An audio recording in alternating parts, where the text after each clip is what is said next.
Ndugu wananchi, karibuni tena katika msimu mwingine wa 2025 viwanja vyetu vya Kisongo Magereza, kwenye tukio la heshima si tu katika mkoa wetu wa Arusha bali katika ukanda wa Afrika Mashariki.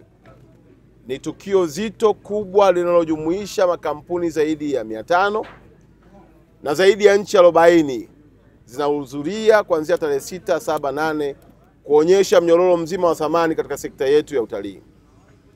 Ni fursa kubwa kwa wananchi wa mkoa wa Arusha, ni fursa kubwa kwa Watanzania na ni fursa kubwa kwa wana-Afrika Mashariki. Fursa hii ni fursa ya kiuchumi. Ni jukwaa linalokukutanisha wewe mtoa huduma na mteja wako ili kuhakikisha kwamba katika sekta hii ya utalii, hususani mnyororo huu wa thamani ambao Daktari Samia ndio chagizo, unaleta tija katika maisha yako. Karibu Kili Fair imekuwa na mafanikio makubwa sana. Na mwaka huu 2025 tunaenda kwenye viwango vya hali ya juu sana.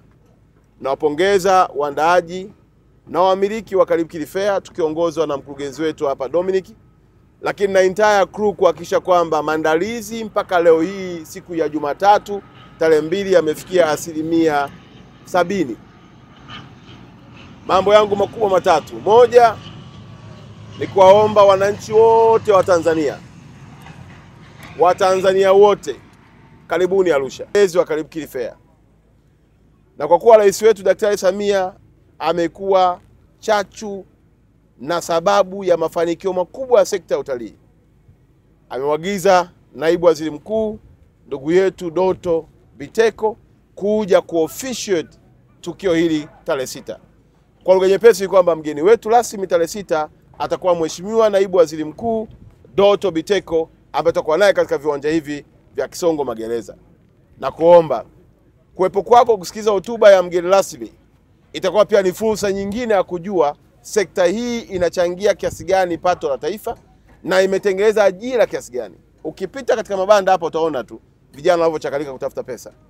Kazi hii inajengwa katika misingi ya amani, utulivu na mshikamano. Kwa jina ni Dominic Shaw, mkurugenzi wa Kili Fair Promotion Company Limited, waandaji wa onyesho la Karibu Kili Fair. Na 2025 tunaletea onyesho la kipekee ambalo ni kubwa. Kama awali lilivyokwisha elezwa na mkuu wa mkoa, tutakuwa na zaidi ya waonyeshaji 500 na zaidi ya mataifa 40 ambayo yatafika katika viwanja vya Magereza siku ya tarehe 6, 7 na 8. Na kama unavyojionea, tuko asilimia zaidi ya 70 za maandalizi ya onyesho hili, ambalo siku ya Alhamisi tutakuwa tuko asilimia 100 na Ijumaa tutaanza rasmi onyesho letu. Na tunawakaribisha wananchi wote kuja kujitazamia fursa nyingi hapa viwanja vya Magereza, na kiingilio ni shilingi 10,000 kwa mtu mzima na kwa watoto shilingi 5,000.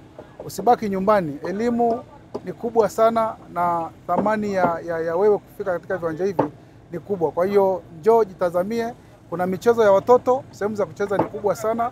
Kuna burudani tofauti tofauti na kuna vyakula tofauti tofauti. Kwa hiyo hata kama wewe ni mtu ambaye unapenda starehe kidogo, ni sehemu ya mtoko. Kwa hiyo usije ukabaki nyumbani. Habari hii inatokea jijini Arusha, inahusiana na hoteli ya kimataifa ya Parrot Hotel. Hoteli hii ina hadhi ya nyota 4 ya ukweli iliyopo Kaloleni jijini Arusha. Jengo lake ni la ghorofa lenye floor 13, vyumba 116 vya kulala vyenye hadhi tofauti tofauti. Hapa kuna executive suite, junior suite, executive, standard bedroom, double deluxe na twin bedroom. Parrot Hotel ndani yake ina migahawa miwili. Mmoja ni maalum kwa ajili ya kupata kahawa za aina zote. Sehemu ya pili ni ya kupata chakula pekee. Hapa kuna bar maalum yenye swimming pool iliyopo floor ya 3. Kuna kumbi za mikutano kubwa 2 na kumbi ndogo ndogo kwa ajili ya vikao. Katika Afrika Mashariki, Parrot Hotel kwa sasa ni hoteli ya mfano kutokana na ubora wa huduma zake.